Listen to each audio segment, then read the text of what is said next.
2 ದಿನದ ಮುಂಚೆ ಒಂದು ರೀಲ್ ಹಾಕಿದ್ದೆ, ನಮ್ ಕನ್ನಡ ರಾಜ್ಯೋತ್ಸವ ಪ್ರಯುಕ್ತ ಒಂದು ಸ್ಪೆಷಲ್ ಎಡಿಷನ್ ಚಾಕ್ಲೇಟ್ ನ ಲಾಂಚ್ ಮಾಡ್ತಿದೀವಿ ಅಂತ. ನೋಡಿ, ಆರ್ಡರ್ ಮಾಡಿರೋದು 55 ಮೆಂಬರ್ಸ್, ಆದ್ರೆ ಕ್ಯಾನ್ಸಲ್ ಮಾಡಿರೋದು 450 ಮೆಂಬರ್ಸ್. ಇದೇಂತಕ್ಕೆ ಅಂತ ರೀಸನ್ ದಯವಿಟ್ಟು ಕಮೆಂಟ್ ಮಾಡಿ. ನಿಮ್ಗೇನೇ ಪ್ರಾಬ್ಲಮ್ ಇದ್ರು ನಮ್ಗೆ ಮೇಕಿಂಗ್ ಚಾರ್ಜಸ್ ಏನಿದೆಯೋ ಅದೇ ಪ್ರೈಸ್ ಗೆ ನಿಮ್ಗೆ ಕೊಡ್ತಿದ್ರು. ಈ ತರ ಕ್ಯಾನ್ಸಲ್ ಮಾಡಿದಾಗ ಬೇಜಾರಾಗುತ್ತೆ. 15 ದಿನ ಕಷ್ಟಪಟ್ಟು ಪ್ಲಾನ್ ಮಾಡಿದಂತ ಚಾಕ್ಲೇಟ್ ಇದಾಗಿತ್ತು. ಜನಕ್ಕೆ ನಾವು ನಮ್ಮ ಹತ್ರ ಲಾಂಚ್ ಮಾಡಕ್ಕೆ ಅಮೌಂಟ್ ಅಷ್ಟಿರ್ಲಿಲ್ಲ.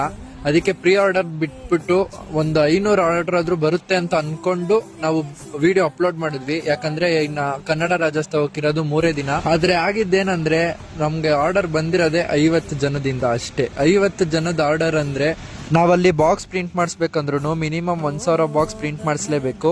ನಾನು ತುಂಬಾ ಪ್ಲಾನ್ ಮಾಡಿದ್ದೆ. ನವೆಂಬರ್ 1ನೇ ತಾರೀಕಿಗೆ ಎಲ್ಲಾರ್ಗು ಇದು ರೀಚ್ ಆಗ್ಬೇಕು ಅಂತ ಮಾಡಿದ್ದೆ. ಬಟ್ ಯಾರದು ಸಪೋರ್ಟ್ ಬಂದಿಲ್ಲ. ಕಮೆಂಟ್ ಸೆಕ್ಷನ್ ಮತ್ತೆ DMs ಅಲ್ಲಿ ಮಾತ್ರ ಸಪೋರ್ಟ್ ಬಂದಿರೋದಷ್ಟೇ. ಇವಾಗ 50 ಜನ ಏನ್ ಆರ್ಡರ್ ಮಾಡಿದೀರಾ, ಅವ್ರ ಆರ್ಡರ್ ಸ್ವಲ್ಪ ಲೇಟ್ ಆಗುತ್ತೆ, ಬಟ್ ಬಂದೇ ಬರುತ್ತೆ. ಸ್ಪೆಷಲ್ ಆಗಿ ಕಳಿಸ್ಕೊಡ್ತೀವಿ. ಇನ್ನ ಬೇರೆಯವ್ರಿಗೂ ಸಪೋರ್ಟ್ ಮಾಡ್ಬೇಕು ಅಂತ ಅನ್ಸಿದ್ರೆ ಇವಾಗ್ಲೇ ಹೋಗಿ ಪ್ಲೀಸ್ ಪ್ರೀ ಆರ್ಡರ್ ಮಾಡಿ. 24 ಅವರ್ಸ್ ನೋಡ್ತೀನಿ ನಾಳೆ ನೈಟ್ ಗಂಟ. ಯಾಕಂದ್ರೆ ಇದು ಲಿಮಿಟೆಡ್ ಎಡಿಷನ್, ಬರೀ 1000 ಜನಕ್ಕೆ ಅಂತ ಮಾಡ್ತಾ ಇರೋದು. ಸೊ ಈಗ್ಲೇ ಹೋಗಿ ನಿಮ್ಗೆ ಇಷ್ಟ ಇದ್ರೆ ಪ್ರೀ ಆರ್ಡರ್ ಮಾಡಿ, ಸಪೋರ್ಟ್ ಮಾಡಿ. ಕನ್ನಡದ ಬ್ರ್ಯಾಂಡ್ ನ ನೆಕ್ಸ್ಟ್ ಲೆವೆಲ್ ತಗೊಂಡು